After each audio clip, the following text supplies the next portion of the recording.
This is He Knows His Sport, bringing you that heat and that fire. All right, y'all. We're going to talk about Gervonta Davis. I'm going to explain to people because I got this request the other day. You know, shout outs to Caslif Malik. I think that's his name, Caslif Malik. He asked me to do the request. I told y'all asked me to do a request, I would do a video. Because see, that's the thing with people. They think this channel only talks about Earl Spence when I have a huge catalog that talks about different fights, different fighters, etc., etc. It is what it is. Again, it's the classic dotes and the troglodytes, the ultra fanboys with the ultra fanboy rhetoric that's coming here with that nonsense. Because I keeps the foot on the what? On the necks. I keeps the foot on the what? On the necks of these Rudy Poo and these plum brain ultra fanboys. We ain't got time for the ultra fanboy rhetoric. So they get mad when I sit there and apply unlimited pressure. But that's what I do. Because it's time to make them squeal like a pig. Oink oink. We ain't got time to play. But on to the damn video. Gervonta Tank Davis. He is like Earl the True Spence and like Deontay Wilder. He is basically misconstrued. And he is a guy that is misunderstood. That's the type of fighter that he is. This man, in each and every single one of his performances, he delivers you knockouts after knockouts after knockouts. The man gets you TKO stoppages. The man gets you KO stoppages. His last two performances against low-level competition, he did exactly what he was supposed to do via third-round KO stoppage, via second-round KO stoppage. That's what you're supposed to do when you fight against low-level competition. You're supposed to put them in their truest and most properest levels. I done already told you guys, I dissected this guy a long time ago, that Gervonta Tank Davis is a borderline, in some regards, what you would say Mike Tyson / Roy Jones Jr. The reason why I don't put him on those guys' level, and the reason why I use the word borderline, is because of the fact that he has a lot to still prove. He has to have step-up fights. Now, there are some issues with Gervonta Tank Davis. From him to grow from borderline Mike Tyson and / Roy Jones Jr. to actual mini Mike Tyson and mini Roy Jones Jr. That's to see how he performs under the lights with more step-up fights. But he's already proven himself with one step-up fight thus far. And that was the Jose Pedraza fight. Go look at how he embarrassed Jose Pedraza. This is why when I sit here and I listen to folks talk about Vasily Lomachenko, look at the way he struggled against Jose Pedraza. And then look at how Tevin Farmer got beat up by Jose Pedraza. See, this is how you know, based on the way that Tank delivered his performance, Tank is unique. What people don't understand about Tank is, yes, he's a small fighter, but look at how he distributes his weight. He is so good. This is the key definition of what you call a KO specialist and a KO artist. Because a knockout specialist and a knockout artist, just like Deontay Wilder, who does it in commitment power fashion, or Earl the True Spence, who does it through a variation of accumulation of punishment via body snatching work, right? The levying onslaught of the tactical aggression, the technical punching placement, the body snatching work style, right? The levying onslaught, that is. Tank Davis does this stuff via weight distribution. He is so good at distributing his weight from one side of his body to the next. This is unique. He can knock your ass out with the left. He can knock your ass out with the right. But he does it with equally distribution of power. Let me rewind that. See, I need y'all to get the notepads out and get to the damn scribbling, because I'm preaching and teaching right now. When I get into this mode, this is where people can understand that I tell people I can break this sweet science down with the best of them. Anything that he knows his sport puts his mind to, he becomes the best at it, because I'm competitive as fuck. I'm gonna say that again. Anything he knows his sport puts his mind to, he becomes the best at it, because I'm competitive as fuck, because I need to learn every nuances, every variations, every forms, and every facets of whatever sport it is that I talk about. I invented basketball. I'm damn near the Naismith's cousin, dog. So when it comes to boxing, I'm a professor. So when I'm breaking this thing down, get to your chemistry labs, get to your biology labs, and get to your physics labs, because you're about to learn some shit. This is the way that Gervonta Tank Davis beats people up. It's through weight distribution. He knows how to switch the distribution of weight from one side of his body to the next. People don't understand how hard that is.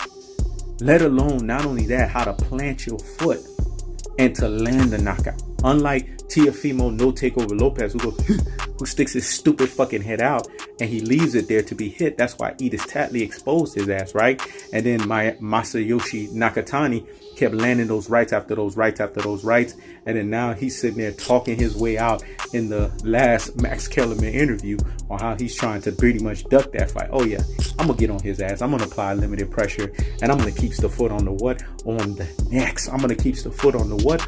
On the necks of this super duper hype job in another video later on today. But Tank Davis doesn't do this stupid shit where he brings his head out. Tank Davis does a lot of feints, and he feints in many variations. And not only that, Tank Davis punches with his opponents, man. The boy shows you skills with his physicality. It's not like Teofimo No Takeover Lopez, who's sitting there punching you basically to try to knock you out, and he has nothing else to go behind it. Tank Davis actually has boxing skills. Tank Davis has sparred with the Devin Haney's of the world. Tank Davis has sparred with Shakur Stevenson. Tank Davis sparred with all these cats. And you go back and listen to what Shakur Stevenson and Devin Haney says. They ain't sitting there running their mouths about Tank Davis the way that Teofimo Lopez, the way they run their mouths about him. They know what time it is. They're not clamoring for Tank Davis like that, you know, because they know what time it is. Tank Davis has legitimate power. That's why they call him a tank. He's like Fort Knox. Let me say that again. That's why they call him a tank. He's like Fort Knox. Shout outs to my boy from the B-More area, man. Salutes to the Maryland Cats. But Tank Davis is no joke. When he steps into the ring, say what you want about him. He gets the job done each and every single time. Everything that you ask for him. His ability is unique. His zigzag ability. Oh, his razzle and dazzling ability. His ability to go in and out, in between the pockets. He does this strategically and he does it tactically, folks. He's not just going in there looking for the knockout. He's actually setting the knockout out. Whew. Let me say that again. This kid is not looking for the knockout. He's actually setting the knockout out. See, that's the difference between those who lose fights trying to look for a knockout and those who actually set it up. This is why he's a KO artist and a KO specialist, because he knows how to set things up. And the thing with Tank Davis is each and every round, you don't want to be in the fight with this guy more rounds because he's collecting data against you and he's using your weaknesses against you. This is how Tank Davis fights.